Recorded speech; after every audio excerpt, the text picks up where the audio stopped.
Hello friends, welcome to my channel learn try and repeat.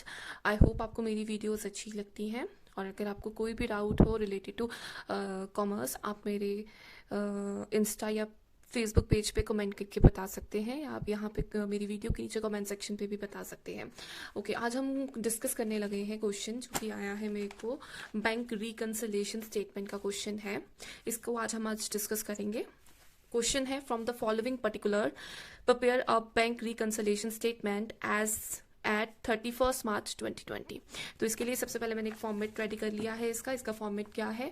Bank reconciliation statement as on, जो भी आपको ऊपर mention होगा, जैसे यहाँ पे 31 मार्च 2020 मेंशन था तो मैंने यहाँ लिख दिया as on 31 March 2020। Then particulars का फिर डिटेल्स है और अमाउंट है।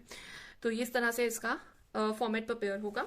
उसके बाद है हमें पहले उसने पॉइंट दिया है debit balance as per passbook ₹4300, that is 4300। So debit balance क्या होता है आपका? मतलब अगर डेबिट बैलेंस है पासबुक का, मतलब this is your overdraft balance.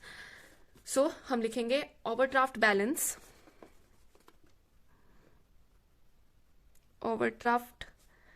Balance as पर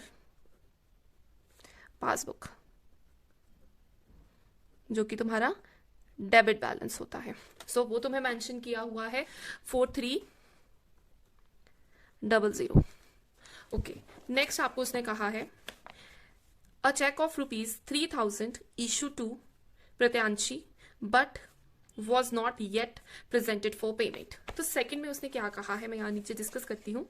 सेकंड पॉइंट में उसने लिखा है कि एक चेक था जिसकी वैल्यू थी 3000 का चेक था, जो कि इशू किया गया बट लेकिन अभी तक पेमेंट के लिए प्रेजेंट नहीं किया गया। तो जब चेक इशू कर दिया गया, तो जब हमने चेक इशू कर दिया उससे क्या होगा कि हमने क्या किया होगा, हमारी जो कैश बुक है, कैश बुक का बैलेंस रिड्यूस हो गया होगा बट लेकिन अभी तक वो पेमेंट के लिए प्रेजेंट नहीं किया गया। मतलब हमारा जो पासबुक का बैलेंस है वो या तो सेम रहा होगा या हम कह सकते हैं राइट नाउ वो हायर है। ठीक है, क्योंकि यहाँ रिडक्शन आ गई। तो जब हम देखेंगे कि हम किसके अकॉर्डिंग चल रहे हैं, हम चल रहे हैं एज पर पासबुक। तो जो ऊपर दिया होगा दैट इज उसके अकॉर्डिंगली आपको चलना पड़ेगा। तो it is as per the passbook. तो यहाँ पे हम देखेंगे कि हमारा कैश बुक का अमाउंट कम है, पासबुक का ज्यादा है। मैं पासबुक को चेंज कर सकती हूँ, तो मैं पासबुक को चेंज करूंगी इसके इक्वल आने के लिए। तो मुझे क्या करना पड़ेगा, मेरे को अपने अमाउंट को रिड्यूस करना पड़ेगा। मतलब मुझे अमाउंट जो है 3000 का वो माइनस करना पड़ेगा।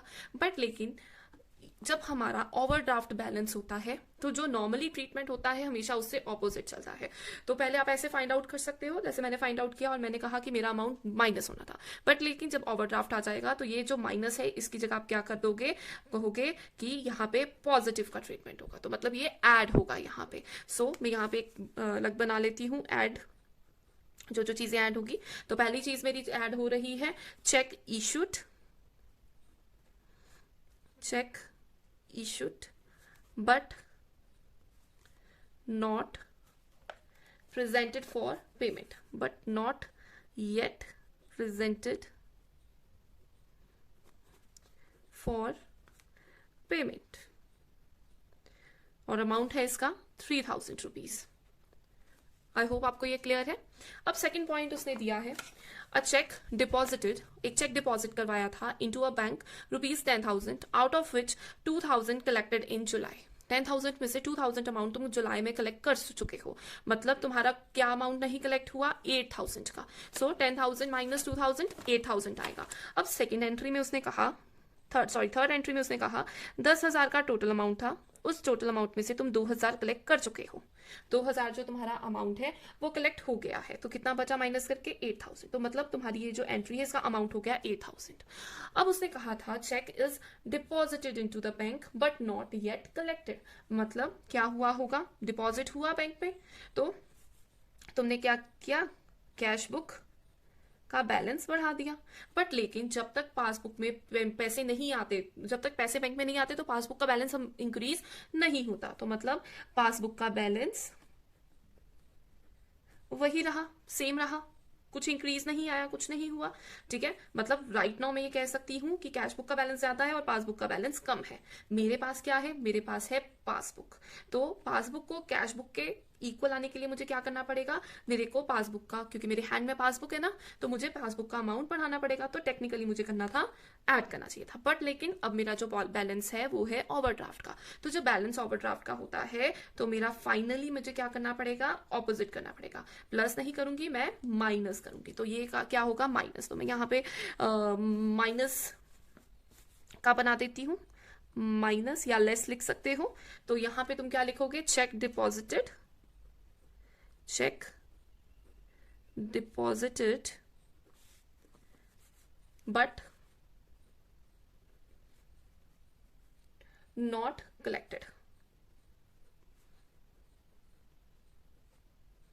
अमाउंट क्या आएगा, 8,000 का। नेक्स्ट, मैंने यहाँ स्पेस इसलिए नहीं छोड़ी क्योंकि मेरी मोस्टली जो आगे वाली भी दोनों ट्रांजैक्शंस हैं, जो दोनों हैं वो मेरी रिलेटेड टू माइनस ही है, तो इसलिए नहीं छोड़ी। अगर आपको लगता है तो आप इसके लिए थोड़ी स्पेस छोड़ो, पॉजिटिव ऐड वाले सारे इकट्ठे लिखो और माइनस वाले इकट्ठे लिखो, लेस वाले इकट्ठे लिखो। सो उसने कहा fee charges paid by, fee charged by bank. अब बैंक ने एक फी चार्ज करी है, तो it is like fee charges for bank by bank. तो ये फोर्थ है, कितने की चार्ज की है उसने, 400 की। मतलब ये एक फी चार्ज की है बैंक ने। तो अगर ये फी चार्ज की है बैंक ने, तो बैंक ने क्या किया होगा, पासबुक का अमाउंट रिड्यूस कर दिया होगा। पर हमें तो कैश बुक में पता ही नहीं था, कैश बुक को तो पता ही नहीं था। तो कैश बुक का अमाउंट ज्यादा होगा इस टाइम पे और पासबुक का कम होगा। हमारे हाथ में पासबुक है तो हमें क्या करना चाहिए था, टेक्निकली पॉजिटिव करना चाहिए था, हमें ऐड करना चाहिए था ताकि ये दोनों अमाउंट को एक दूसरे के इक्वल आ सके। बट लेकिन ओवरड्राफ्ट का केस है, जैसे मैंने आपको बताया, तो ऑपोजिट चलोगे। तो हम क्या करेंगे, यहाँ पे हम माइनस करेंगे। सो यहाँ पे क्या हो जाएगा, नेक्स्ट टर्म आ जाएगी लेस में, फी चार्ज्ड या फी चार्जेस बाय बैंक। तो ये जो चार्जेस हैं 400 हैं, तो यहाँ पे लिख देंगे हम 400। उसके बाद लास्ट है, उसने कहा membership fee paid by bank. Membership fee bank ने पे करी है, तो ये काम क्या किया, ये बैंक ने पेमेंट करी है। तो फिफ्थ है एंट्री की, मेंबरशिप फी पे की है, वो रुपीज है 100 रुपीज की, तो ये बैंक ने पे कर दी। तो जब बैंक ने पे कर दी तो क्या हुआ, जो पासबुक का बैलेंस था वो तो हो गया रिड्यूस, ठीक है। बट राइट नाउ अगर देखें तो कैश बुक का बैलेंस तो नहीं रिड्यूस हुआ, तो मतलब वो हायर है। तो हमें क्या करना चाहिए था, इन दोनों को इक्वेट करने के लिए हमें पासबुक को प्लस करना चाहिए था, इंक्रीज कर देना चाहिए था, तो ऐड होना चाहिए था। बट लेकिन ये ओवरड्राफ्ट का केस है, तो हम क्या करेंगे इस सिचुएशन में, लेस करेंगे। ओवरड्राफ्ट का मतलब होता है कि जितने तुम्हारे डिपॉजिटेड नहीं थे पैसे, उससे ज्यादा तुमने चीजें निकाली हैं, उससे ज्यादा पैसे तुमने निकाले हुए हैं। तो इसलिए इसका हमेशा हर एक ट्रीटमेंट में क्या होता है, ऑपोजिट चलता है। तो यहाँ पे होना ऐड चाहिए था, बट लेकिन हम क्या करेंगे, माइनस करेंगे। तो यहाँ पे लिखेंगे membership fee paid by bank. तो ये इसका अमाउंट था 100।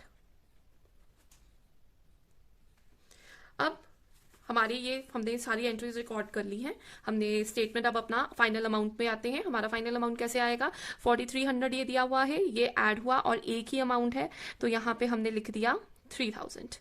तो इनको ऐड किया, आपके पास आ जाएगा 3000, 4300 प्लस 3000, 7300। फिर अब क्या करेंगे, ये माइनस वाली सारी टर्म्स को ऐड कर लेंगे। माइनस वाली क्या है, 8000 प्लस 400 प्लस 100, तो दिस इज 8500। तो ये हमारे पास आया 8500। जो 8500 है ये नेगेटिव का था, ये माइनस वाले का टोटल था, तो ये बिगर है इससे, ये नेगेटिव है ये पॉजिटिव है। तो इन दोनों को माइनस करेंगे, हम माइनस करेंगे 8500 में से 7300 को, तो इससे करके आपके पास आता है 021, तो दिस इज 1200। तो यहाँ पे तुम क्या अमाउंट लिखोगे, आप लिखोगे 1200, और यहाँ पे ये जो आंसर है ये माइनस वाली टर्म थी, ये प्लस वाली टर्म थी। तो आंसर तुम्हारा बिगर वाले के साथ साइन जो होता है वो लगता है, तो मतलब ये तुम्हारा आंसर नेगेटिव में आया है। मतलब ये आंसर भी तुम्हारा किस में आया है, ओवरड्राफ्ट में। तो यहाँ पे जो सोल्यूशन, यहाँ पे जो इसका आंसर लिखोगे एंड में क्या करोगे मेंशन, क्योंकि ये नेगेटिव में था तो ये लिखोगे ओवरड्राफ्ट एज पर, जब हमें पासबुक में है तो हमने कैश बुक पे आना होता है, तो हम लिखते हैं overdraft balance as per cash book.